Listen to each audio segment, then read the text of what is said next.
पहा नवीन एपिसोड्स एकदम add free.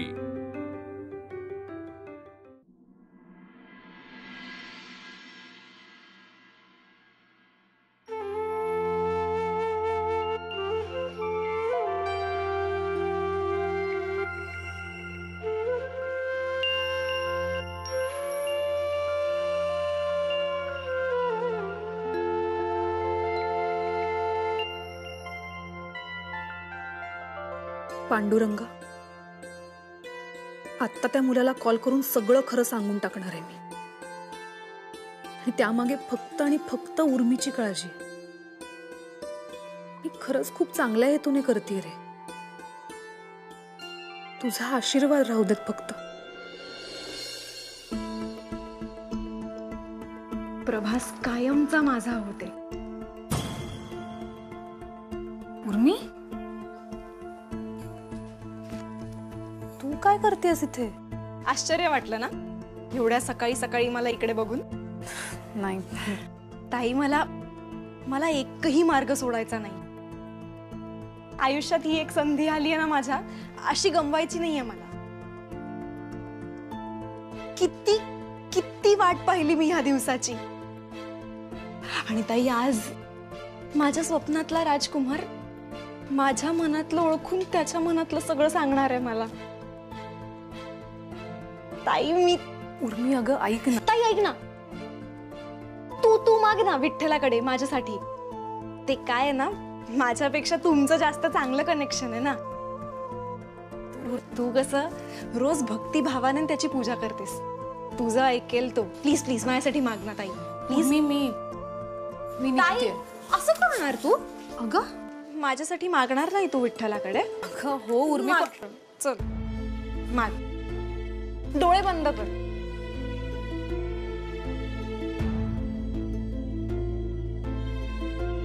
खुश? Thank you.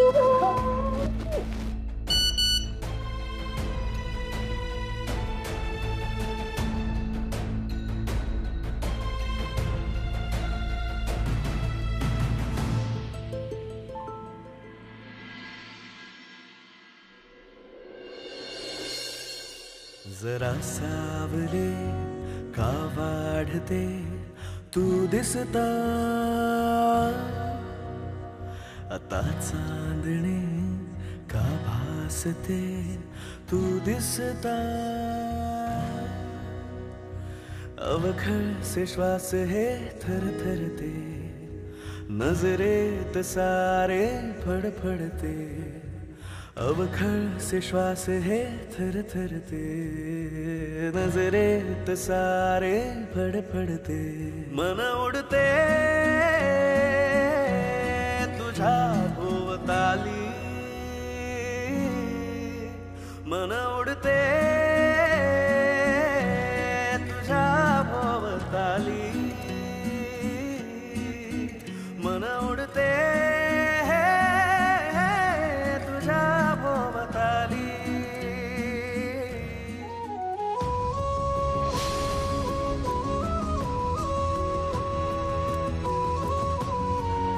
प्रभास। अत्तू, अगं मी आवरायला घेणारच होतो।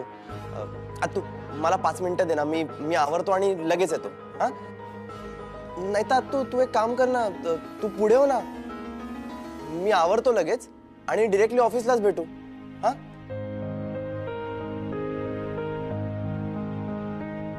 प्रभास, मला असं का वाटतंय की मी तुला जबरदस्तीने हे सगळं करायला सांगते? तुला हे सगळं मनापासून करायचं नाहीये। अत्तू तसं नाहीये। हे बघ अत्तू, तू ना असं मनात सुद्धा आणू नकोस प्लीज। हे बघ प्रभास, मी जे काही करते ते तुझ्या भल्यासाठी करते, हे माहिती आहे ना तुला? आय नो अत्तू। हे बघ, माझं हे म्हणणं नाहीये की तू लगेच ऑफिसमध्ये ये आणि कामाला लाग। तू माझ्याकडनं वेळ मागितला होतास, मी तुला दिला। तुझा वेळ घे ना, पण निदान ऑफिसमध्ये येऊन सुरुवात तर कर। सगळ्या स्टाफची ओळख तर करून घे। हो अत्तू।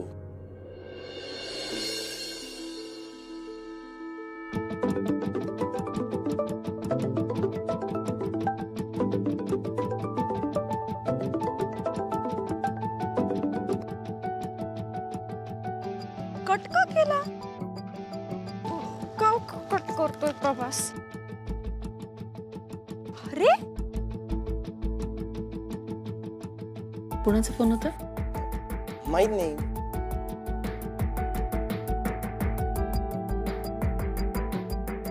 प्रभास, तू माझ्यापासून काही लपवत नाहीयेस ना? तू मी असं कधी करेन का?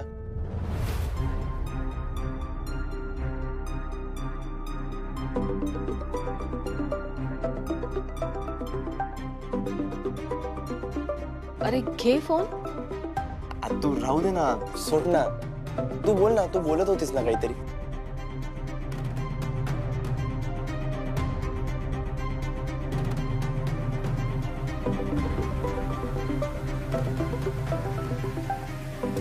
घे फोन, महत्वाचा असेल कोणाचा. तू राहू दे ना. हे बघ, कट पण झाला.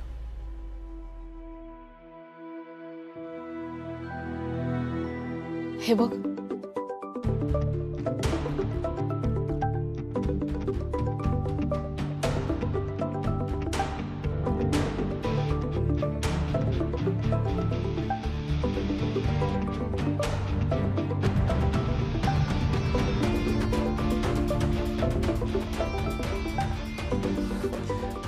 अननोन नंबर आहे. तू म्हणलं ना मी तुला, बघ उचल आणि बोलून घे. हे बँक वाले पण ना क्रेडिट कार्ड साठी सतत फोन करत असतात.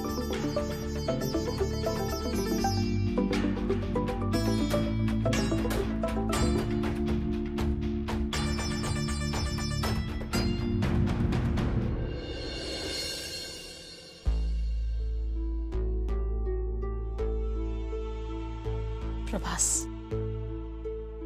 सदावर्ते टेक्सटाईल्स ही तुझी जबाबदारी आहे आणि त्यात दुसरं कोणी आलेलं मला चालणार नाही.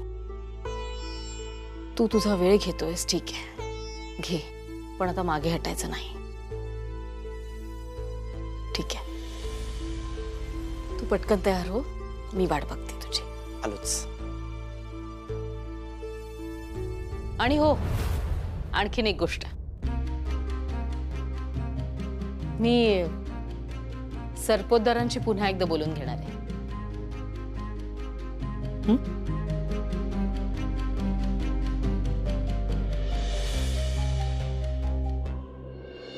प्रभासला फोन केलास? केला होता पण कट केला त्याने. पुन्हा ट्राय कर ना तू. काही ना, मला ना इतकं टेन्शन आलंय ना, कारण उर्मी आता त्याची स्वप्न सुद्धा बघायला लागली.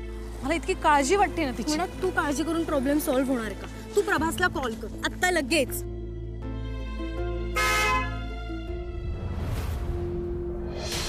बायको,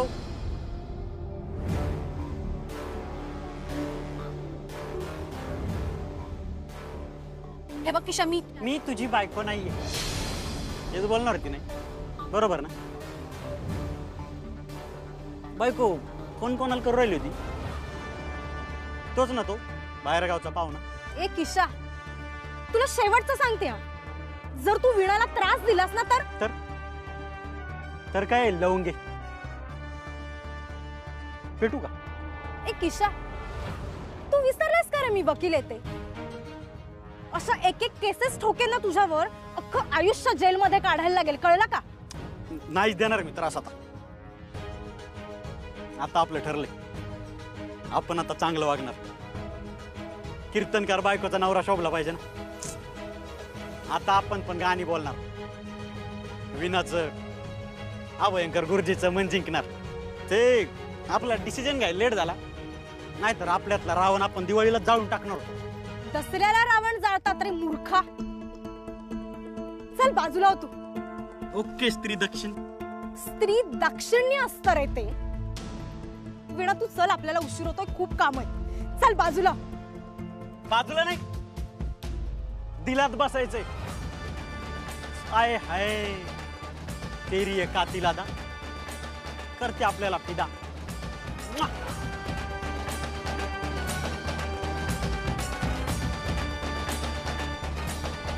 काय कसं वाटलं?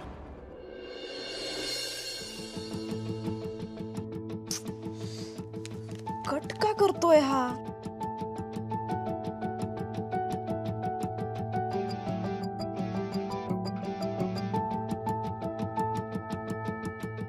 हा बोल ना.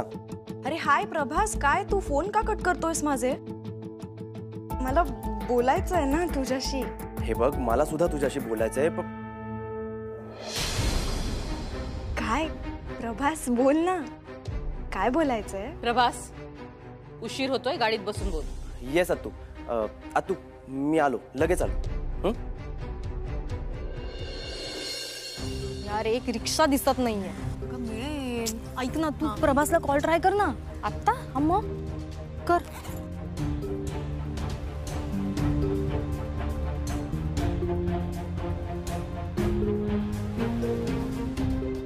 काय बिझी लागतोय? ऐक ना, हे बघ, मला सुद्धा तुझ्याशी बोलायचंय, पण आत्ता नाही. आत्ता ना मी जरा गडबडीत आहे. मी करतो ना तुला कॉल नंतर, प्लीज. हे बरं आहे, तुला हवं तेव्हा आपण बोलायचं. आणि काय फक्त आवाजाचंच कौतुक करतोयस तू आत्तापर्यंत? आपण पुढे काही बोलणार आहोत की नाही? ऐक ना, आपण भेटून बोलूया ना सगळं. मी आता खरंच खूप घाईत आहे. हा, चल, मी ठेवतो फोन. Bye bye. रिक्षा आली ग. चल येते मी. हा ए वीणा, ऐक. हा बोल. एनजीओचा चेक घेतलास की मला लगेच कळव. हा, आणि त्या प्रभासला सुद्धा सारखा कॉल ट्राय करते मी. बोलणं झालं की मला कळव. चिका, मी कळवते तुला. Bye bye. नीट जा. काका, Sangamner bus stop.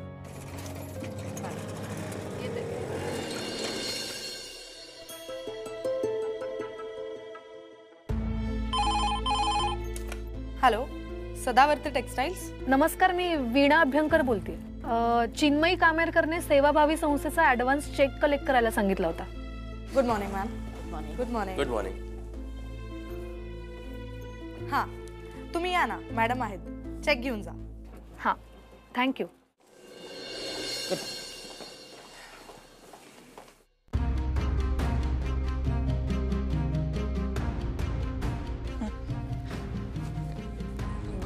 Good morning madam. तू माझ्या केबिन मध्ये काय करतोस? माझ्या परवानगीशिवाय माझ्या केबिन मध्ये कुणीही यायचं नाही, माहिती आहे ना तुला? Of course I know. मग काय करत काय होतास आत? ते एक फाईल अर्जंटली हवी होती, सो. कुठली फाईल? बघू. मी बघितली. मला बघायची.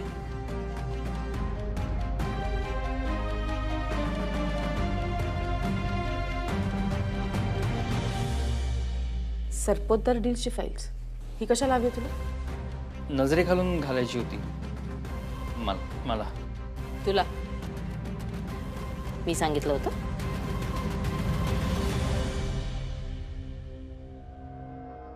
हे बघ मिहीर, आत्तापर्यंत ना बिझनेसमध्ये खूप नुकसान केलंयस तू माझं. आता बास. यापुढे कुठल्याही डीलमध्ये, आणि विशेष करून सरपोतदार फॅमिली आणि त्यांच्या बरोबरच्या डील्समध्ये तू इन्व्हॉल्व झालेलं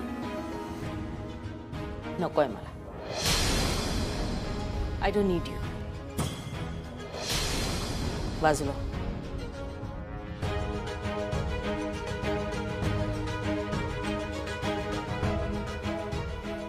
ये प्रभास, ये.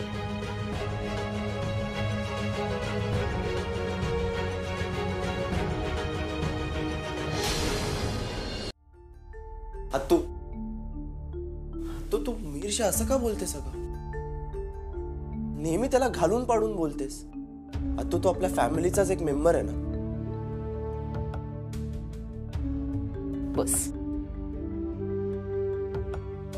बस.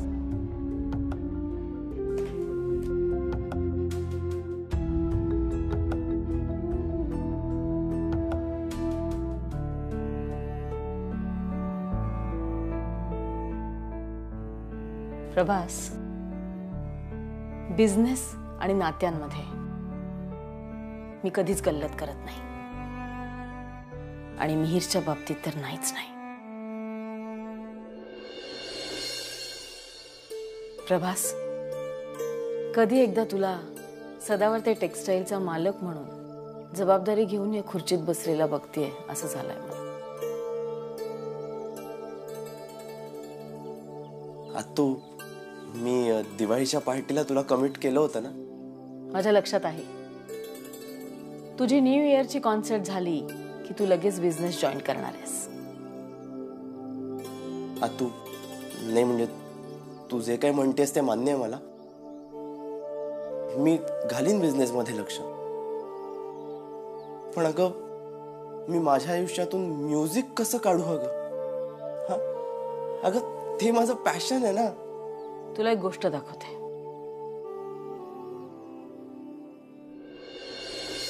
प्रभासला परत एकदा फोन करून बघते.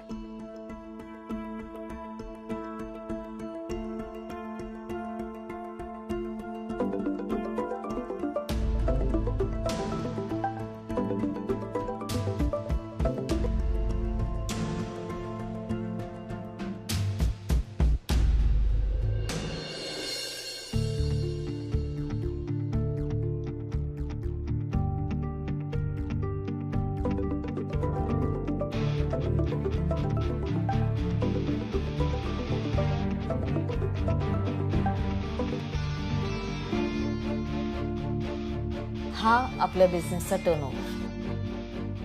तू हे आज सगळं असं अचानकपणे का दाखवतेस मला? नाही म्हणजे मी अजून बिझनेस जॉईन सुद्धा केला नाही. या आकड्यांच्या आधारावरच मला तुला काही गोष्टी क्लिअर करायच्या. म्हणजे तू आत्ताच मला एक प्रश्न विचारलास ना, आपल्याच घरातल्या माणसांबरोबर तू असं का वागतेस? हे बघ, गेले 22 वर्षाचे हिशोब आहेत सगळे याच्यात. ज्या वर्षी मी शैलेशला जबाबदारी दिली होती ना, त्या वर्षीचे लॉस बघ. गेल्या 5 वर्षापूर्वी मी मिहिरला पण जबाबदारी दिली होती. तेव्हा दादाची ही कंपनी बंद पडेल की काय अशी वेळ आणली होती त्याने. प्रत्येक वेळी मी झटून हा बिझनेस पुन्हा उभा केलाय. म्हणून माझा विश्वास नाहीये कोणावर. तू मान्य आहे मला, पण अगं आपली माणसं म्हटल्यावर सांभाळून पण घ्यावं लागतंच ना. तेच तर होतं ना. ज्याला आपण आपलं आपलं म्हणतो तो माणूस शेवटपर्यंत आपल्या सोबत असेल याची शाश्वती नसते रे.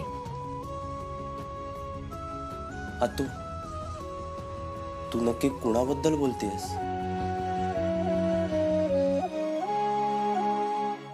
तो मुद्दाच नाही आहे इथे आता.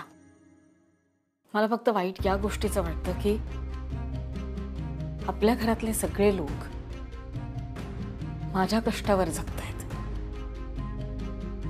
स्वतःचं कर्तृत्व काहीच नाही. नातं आहे म्हणून निदान काळजी तरी घेते, पण विश्वास तोडला माझा या लोकांनी. आता हे सगळं नंतर कोण बघणार? कुणाकडनं अपेक्षा करायची मी? तुझ्याकडूनच ना प्रभास. निदान तू तरी माझा विश्वास तोडू नकोस. खूप अपेक्षा आहेत मला तुझ्याकडून. प्लीज.